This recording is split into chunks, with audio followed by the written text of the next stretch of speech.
नमस्कार, स्वागत है आपका एक और वीडियो में। कैसे हैं? मुझे उम्मीद है कि आप अच्छे होंगे। आपने मेरी पिछली वीडियो ज़रूर देखी होगी, जो प्रेमचंद युग से संबंधित था। आज की वीडियो में हम प्रेमचंद युग के महत्वपूर्ण प्रश्नों और उससे संबंधित रचनाकारों की बात करेंगे। तो चलिए शुरू करते हैं आज की वीडियो। पहला सवाल कह रहा है कि प्रेमचंद का वह कौन-सा उपन्यास है, जिसे डॉक्टर बच्चन सिंह ने हिंदी का पहला राजनीतिक उपन्यास माना है? ए कह रहा है रंगभूमि, बी कर्मभूमि, प्रेमाश्रय और गोदान। तो आपको बताना है कि इसका सही उत्तर जो है वो क्या होगा। तो देखिए, बच्चन सिंह ने प्रेमाश्रय को हिंदी का पहला राजनीतिक उपन्यास माना है। यह उपन्यास गांधीवादी कार्यप्रणाली और जीवन दर्शन से प्रभावित है। तो विकल्प सी उत्तर इसका सही होगा। दूसरे सवाल पर आते हैं कर कि प्रेमचंद के उपन्यासों के कालक्रम के अनुसार जो है सही विकल्प चुनिए। ए सेवा सदन, प्रेमाश्रय, रंगभूमि, कायाकल्प। बी प्रेमाश्रय, सेवा सदन, निर्मला, गबन। सी सेवा सदन, वरदान, गबन, प्रेमाश्रय। और डी वरदान, सेवा सदन, रंगभूमि और निर्मला। तो उत्तर क्या होगा ये बताना है आपको। तो देखिए, अगर इसमें हम बात करें तो विकल्प पहला इसका सही होगा। सेवा सदन 1918, प्रेमाश्रय 22, रंगभूमि का प्रकाशन 1925 में और कायाकल्प का प्रकाशन 1926 में है। तो ये सही क्रम में है।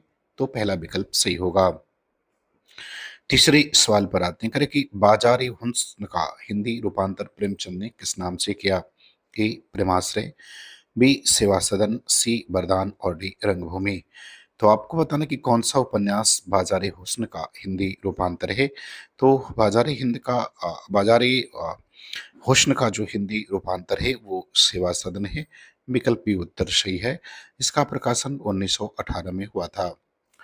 सवाल नंबर चौथे पर आते हैं करके प्रेमचंद को उपन्यास सम्राट की संज्ञा किस विद्वान ने दी है? ए रामविलास शर्मा, हजारी प्रसाद द्विवेदी, शरदचंद्र चट्टोपाध्याय और दयान नारायण निगम। तो किसने इन्हें जो है उपन्यास सम्राट कहा था? तो उपन्यास सम्राट इन्हें जो है वो शरदचंद्र चट्टोपाध्याय ने कहा था। विकल्प सी जो है उत्तर सही होगा। ये एक सुप्रसिद्ध बंगला कथाकार थे। पांचवें सवाल पर आते हैं करें कि सेवा सदन उपन्यास में मुख्य रूप से किस सामाजिक समस्या को उठाया गया है? ए दहेज प्रथा, बी अनमेल विवाह, सी वेश्या जीवन और सुधार और डी किसानों का शोषण। तो आपको बताना है कि इसका मुख्य प्रतिपाद जो है इस उपन्यास का क्या है। तो इस उपन्यास का जो मुख्य प्रतिपाद है वो है वेश्या जीवन और सुधार। विकल्प सी जो है उत्तर सही होगा। रामविलास शर्मा के अनुसार इसकी मुख्य समस्या भारतीय नारी की पराधीनता है। सवाल नंबर छठवें पर आते हैं करें कि जो रचनाएं सिर्फ मनोरंजन के लिए होती हैं उनका महत्व दो कौड़ी का है। ये कथन किसका है? जयशंकर प्रसाद, प्रेमचंद, शिवपूजन सहाय और अमृतलाल नागर। तो किसका कथन है? तो ये कथन प्रेमचंद का है। विकल्प बी उत्तर इसका सही हो जाएगा। सातवीं सवाल पर आते हैं करके प्रेमचंद का मूल नाम क्या था और वो उर्दू में किस नाम से लिखते थे? ए धनपत राय नवाब राय, बी नवाब राय धनपत राय, गुलाब राय प्रेमचंद, धनपत राय प्रेमचंद। तो इनका नाम जो है वो सही क्या था और उर्दू में किस नाम से लिखा करते थे? तो देखिए, प्रेमचंद का मूल नाम धनपत राय था और उर्दू में नवाब राय से लिखते थे। तो विकल्प ए उत्तर सही हो जाएगा। 8 नंबर सवाल पर आते हैं कर कि प्रेमाश्रय उपन्यास में किसानों की समस्याओं के समाधान के लिए प्रेमचंद ने किस काल्पनिक ग्राम की स्थापना की है? ए बेलारी, बी सिमरी, सी लखनपुर और डी पाणेपुर। तो किसकी जो है वो कल्पना की है, किस जो है काल्पनिक गांव को उन्होंने अपने इस उपन्यास में जगह दी है? देखिए, प्रेमचंद ने किसानों की दुर्व्यवस्था का समाधान जो है वो लखनपुर ग्राम में प्रेमाश्रय की स्थापना द्वारा प्रस्तुत किया है। तो विकल्प सी उत्तर सही हो जाएगा।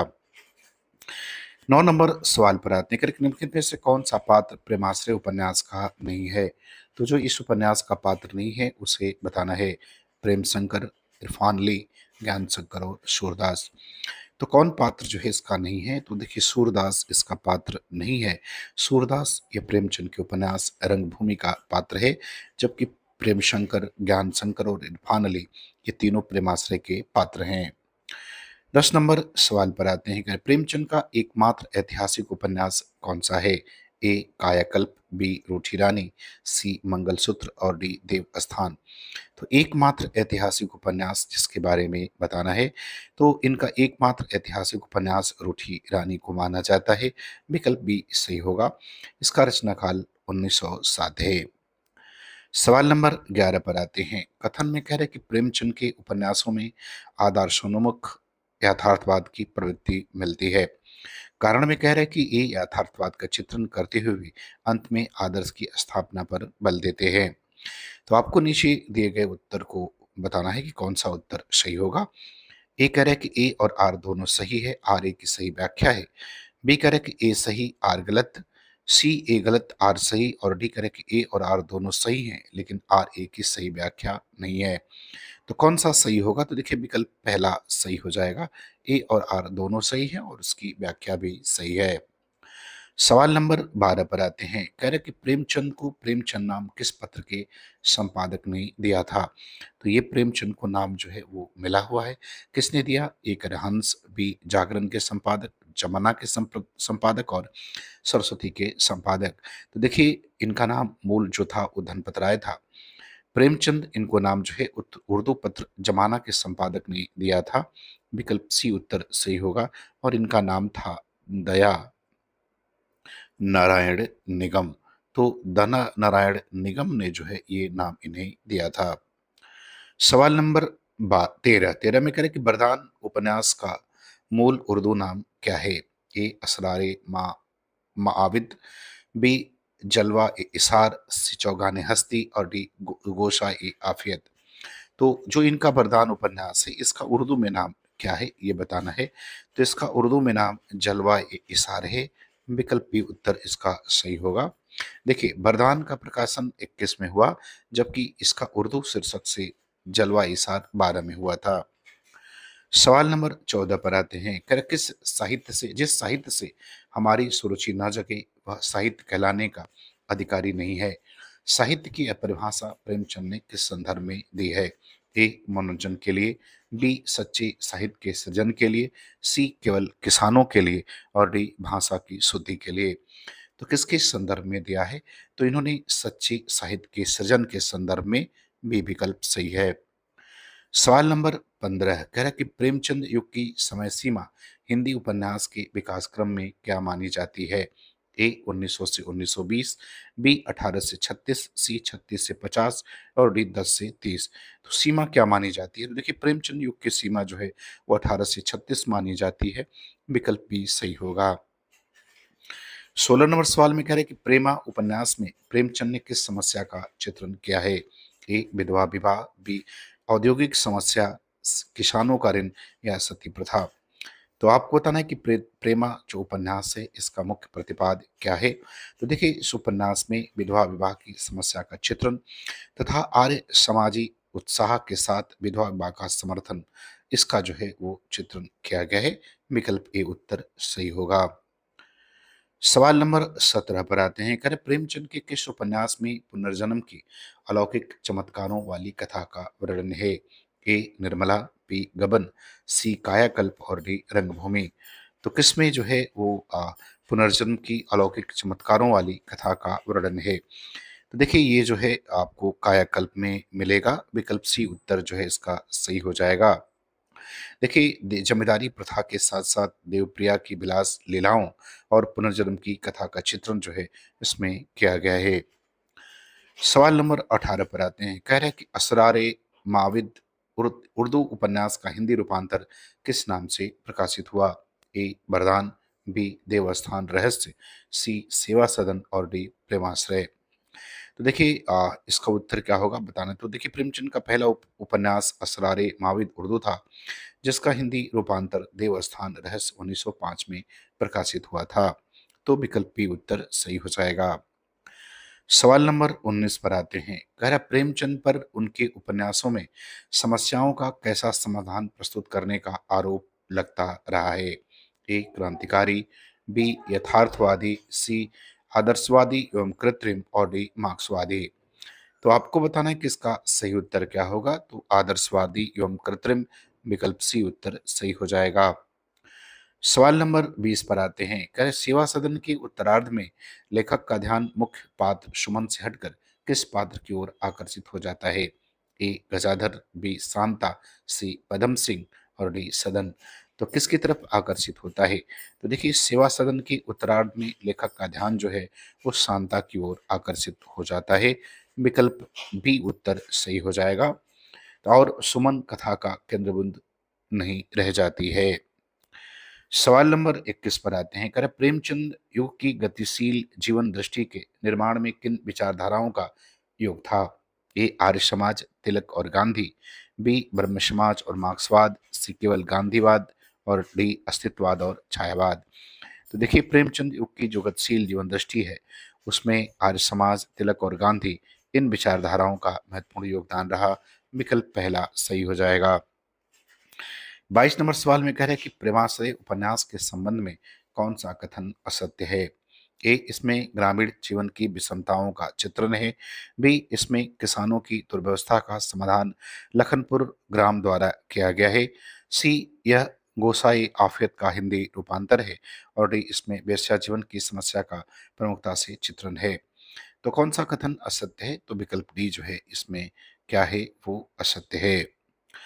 सवाल नंबर 23 पर आते हैं। करें कि प्रेमचंद का पहला उपन्यास कौन सा था? ए बाजारे हुस्न, उर्दू में बताना है, बी असरारे माविद, सी हम खुरसा वो हम सबाब और डी किसना।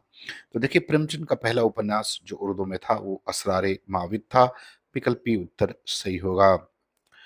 सवाल नंबर 24 पर आते हैं। इसमें आपको मिलान करना है। आ- आपको उर्दू उपन्यासों और हिंदी उपन्यासों के बीच में मिलान करना है और नीचे दिए गए विकल्प में से बताना है। असरारे माविद ब्रह्माश्रय, गौस आफियत देवस्थान रहस्य, चौगाने हस्ती गबन और किसना रंगभूमि। तो आपको मिलान करना है। देखिए मिलान अगर हम इसको करें तो असरारे माविद देवस्थान हो जाएगा, तो फर्स्ट का बी हो जाएगा। इसके बाद गौस आफियत प्रभाश्रय हो जाएगा, दूसरे का पहला। इसके बाद चौगाने हस्ती रंगभूमि हो जाएगा और किसना जो है वो गबन हो जाएगा। तो इस तरह से देखें तो पहले का बी और दूसरे का ए जो है वो क्या होगा वो सही होगा। इस हिसाब से विकल्प पहला सही हो जाएगा। सवाल नंबर 25 पर आते हैं। करें भूमि या तो ईश्वर की है या किसान की, जो ईश्वरी इच्छा के अनुसार इसका उपयोग करता है। यह घोषणा किस उपन्यास में की गई है? ए गोदान, बी कर्मभूमि, सी प्रेमाश्रय और डी रंगभूमि। तो देखिए यह घोषणा जो है वो प्रेमाश्रय में की गई है। सी विकल्प सही होगा। सवाल नंबर 26 पर आते हैं। कह रहे प्रेमचंद ने अपने जीवन के अंतिम दिनों में किस प्रवृत्ति से क्रांतिकारी परिवर्तन का अनुभव किया? ए आदर्शवाद से यथार्थवाद की ओर, बी यथार्थवाद से छायावाद की ओर, सी मार्क्सवाद से गांधीवाद की ओर और डी रोमानियत से आध्यात्म की ओर। तो इसका सही उत्तर क्या होगा? तो इसका सही उत्तर हो जाएगा आदर्शवाद से यथार्थवाद की ओर। विकल्प ए जो है वो सही होगा।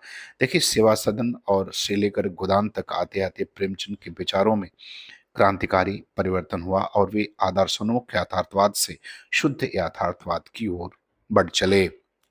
सवाल नंबर 27 कह रहा है कि देव स्थान रहस्य की विषय वस्तु क्या है? ए किसानों का ऋण जाल, बी अनमेल विवाह, सी धार्मिक स्थानों में व्याप्त भ्रष्टाचार और पाखंड और डी अछूतों का मंदिर प्रवेश। तो इसका जो विषय वस्तु है वो थीम है वो क्या है? तो वो है धार्मिक स्थानों में व्याप्त भ्रष्टाचार पाखंड। सी विकल्प सही हो जाएगा। 28 नंबर सवाल पर आते हैं। करें प्रेमचंद के किस उपन्यास को गांधी महात्मा गांधी की कार्य प्रणाली और जीवन दर्शन का प्रतिबिंब माना जाता है?